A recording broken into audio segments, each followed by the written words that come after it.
बहुत समय पहले की बात है। एक छोटे से गांव में माधव नाम का 15 साल का लड़का अपने पिता के साथ एक टूटी फूटी झोपड़ी में रहता था। न बड़ा मकान था, न खेत खलिहान। पिता मजदूरी करके जैसे तैसे 2 वक्त की रोटी जुटाते। कई बार तो ऐसा होता कि पूरा दिन खेतों में पसीना बहाने के बाद भी रात को पेट खाली रह जाता। माधव के पिता अक्सर उसे समझाते, बेटा, हालात चाहे कितने भी बुरे क्यों न हों, मेहनत करने वाला कभी भूखा नहीं मरता। मेहनत से कभी मत डरना।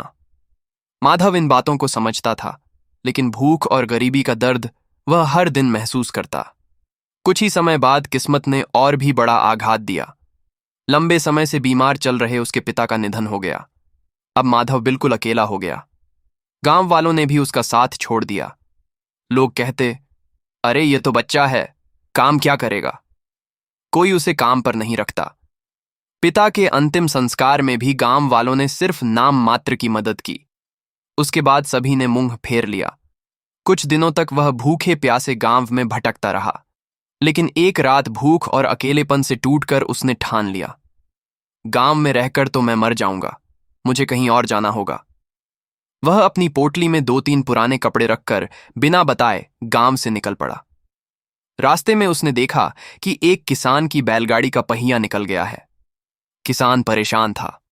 माधव ने मदद की और पूरी ताकत से पहिया चढ़ाने में हाथ बंटाया। किसान ने राहत की सांस ली और उससे पूछा, बेटा, कहाँ जा रहे हो? माधव ने रोते रोते अपनी पूरी कहानी सुनाई। पिता की मौत, गरीबी और गांव वालों का बेरुखापन। किसान कुछ देर चुप रहा और फिर बोला, बेटा, मैं अमीर तो नहीं हूं, लेकिन तुम्हें शहर तक छोड़ दूंगा। वहां तुम्हें काम मिलेगा, गांव से बेहतर जिंदगी मिलेगी। ये सुनकर माधव के दिल में उम्मीद की किरण जगी। वह किसान की बैलगाड़ी में बैठ गया। सफर लंबा था। किसान ने उसे समझाया, देखो बेटा, दुनिया कठोर है। कोई बिना मतलब के साथ नहीं देता। खुद पर भरोसा रखो, मेहनत से कभी मत डरना और श्रम करने में शर्म मत करना। यही तुम्हारा सहारा है। ये बातें माधव के दिल में उतर गईं। आखिरकार वे एक छोटे से शहर पहुंचे।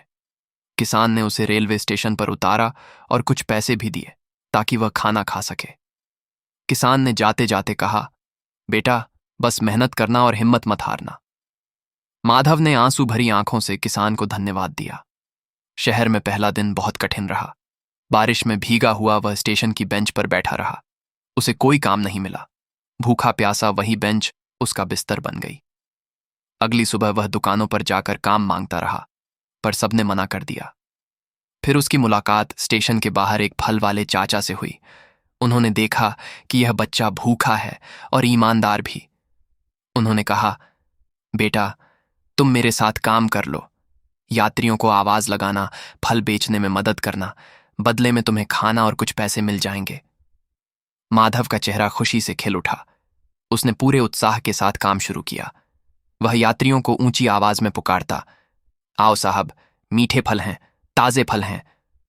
उसकी मासूम आवाज और लगन से बिक्री बढ़ने लगी। फल वाले चाचा खुश हुए और बोले, तुम्हारे आने से मेरा काम दोगुना हो गया है। माधव को गर्व महसूस हुआ, लेकिन रातें अब भी स्टेशन की बेंच पर ही गुजरतीं। एक दिन स्टेशन मास्टर ने उससे पूछा, बेटा, तुम रोज बेंच पर क्यों सोते हो? माधव ने अपनी पूरी कहानी सुनाई। स्टेशन मास्टर कुछ देर सोचते रहे और बोले, अच्छा है कि तुम मेहनत कर रहे हो, पर कब तक दूसरों के लिए? खुद का काम क्यों नहीं करते? तुम में बेचने की कला है।